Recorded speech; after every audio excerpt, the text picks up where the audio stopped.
ओम शांति। आज 25 अक्टूबर 2023 की मुरली में बाबा हमें योग का विस्तार बताते कि योग के अंदर बहुत कुछ समाया हुआ है जो हमारी पढ़ाई है, कि ऐसी पढ़ाई जिसमें पढ़ाई तो है ही, भक्ति भी है, तो योग भी है, ज्ञान भी है। तो ऐसे रमणीक बातें हम इक्वेशंस के द्वारा समझेंगे, धारण करेंगे कि ये पढ़ाई जो एजुकेशन है, जो आश्रम या इंस्टीट्यूशन या यूनिवर्सिटी में पढ़ाई जाती है, बहुत वंडरफुल, बहुत सहज है, जिससे रोशनी मिलती है। हम बहुत खबरदार हो जाते हैं, हमारी तकदीर में सब कुछ आ जाता है इस पढ़ाई के द्वारा, और यही तकदीर हमें पुरुषार्थ करवाती है। हम कर्मातीत अवस्था को प्राप्त करते हैं, तो पढ़ाई पर अटेंशन देना है। फिर इस पढ़ाई में हम राजयोग की पढ़ाई करते, जो आत्मा को नॉलेज मिल जाती परमात्मा से कि हम आत्माएं ही राजाओं का राजा थे, अब रंक बने हैं और फिर रंक से राव बनते हैं। तो इस चक्र को फिराना है। और बाबा अंडरलाइन कराते कि अगर कुछ नहीं जानते हैं तो तकदीर में भी कुछ नहीं होगा, पुरुषार्थ भी नहीं कर पाएंगे। तो ज्ञान युक्त योग लगाना है, ऐसा योग जो कोई सेकंड का नहीं है। तो इसलिए जहां जीना है वहां योग लगाते रहना है कि अपने घर में जहां हमें जाना है, नई दुनिया में जाना है, उससे योग लगाना है जिसके पास जाना है। तो बाबा हमें अर्थ बताते भक्ति का भी, कि भक्ति अर्थात किसी को भी याद करना। तो इस अव्यभिचारी योग में रूहानी रेस होती है, जिसमें ज्ञान युक्त बुद्धि में एम ऑब्जेक्ट है।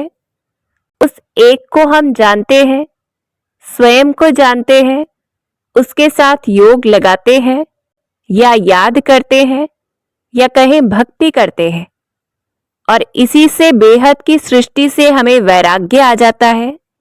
हम कमल फूल समान गृहस्थ व्यवहार में साथ में रहते, तोड़ निभाते, इस खत्म होने वाली पुरानी दुनिया से नष्टो मोहा हो जाते। तो इस प्रकार से इस पढ़ाई में ज्ञान भी है, तो योग भी है, तो भक्ति भी है, तो वैराग्य भी है, और एम ऑब्जेक्ट है।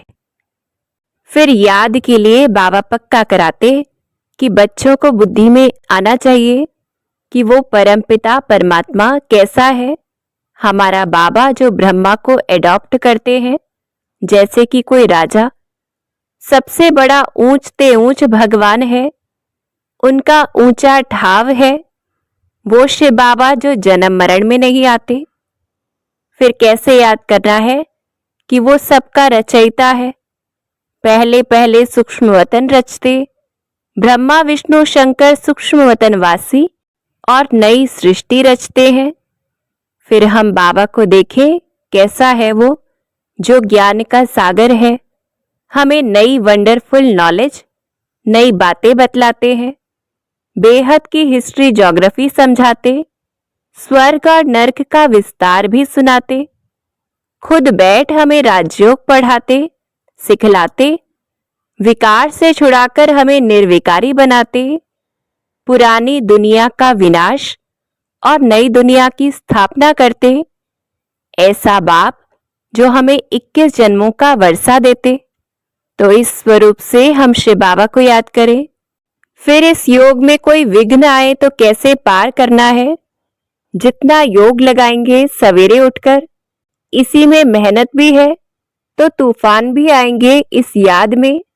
पर क्या करना है, डरना नहीं है, याद में रहना है, स्थिर होना है कि बुद्धि में संकल्प विकल्पों के तूफान आएंगे, पर जितना याद में रहेंगे तूफान भी खत्म हो जाएंगे, और ये अंत की अवस्था आ जाएगी जितना अभी पुरुषार्थ करेंगे कि कोई भी तूफान हिला नहीं सकेगा।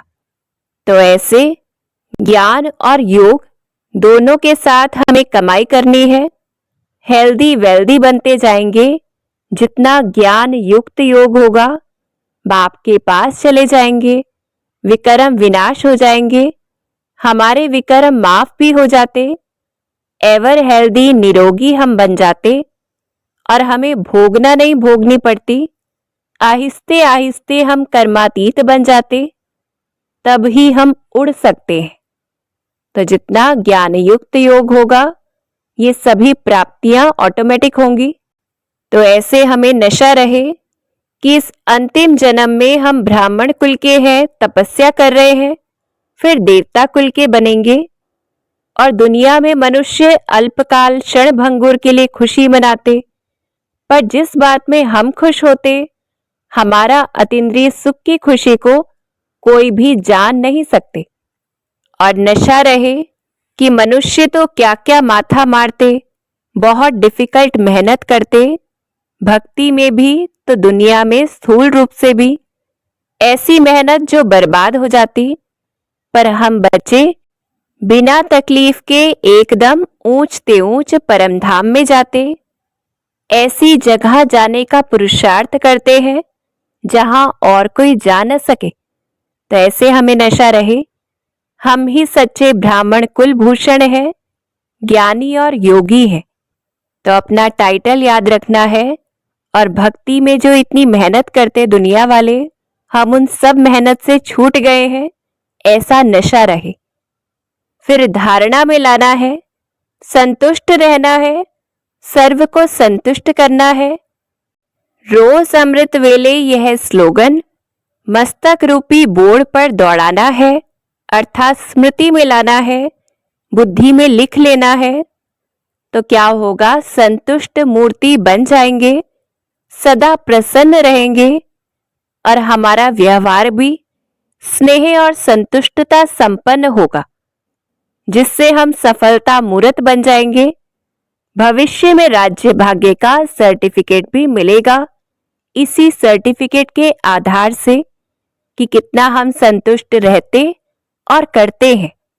तो अंडरलाइन करना है, संतुष्टता मूर्त बनना है और इसी स्वरूप से सेवा करनी है। क्योंकि धन दान नहीं करते तो बाबा अंडरलाइन कराते, फिर धारणा भी नहीं होगी। पुरुषार्थ करना है, जैसे 2 बाप की पॉइंट समझाना जो बहुत इजी है वो बताना है। ऐसा बाप जिससे 21 जन्मों का वर्षा मिलता, जो लक्ष्मी नारायण को भी मिला। तो ऐसे बताना है और प्रेरित करते बाबा कि आगे चलकर छोटी छोटी बच्चियां भी तीखी हो जाएंगी, जो लिखा हुआ है शास्त्रों में कि कुमारियों द्वारा बाण मरवाए।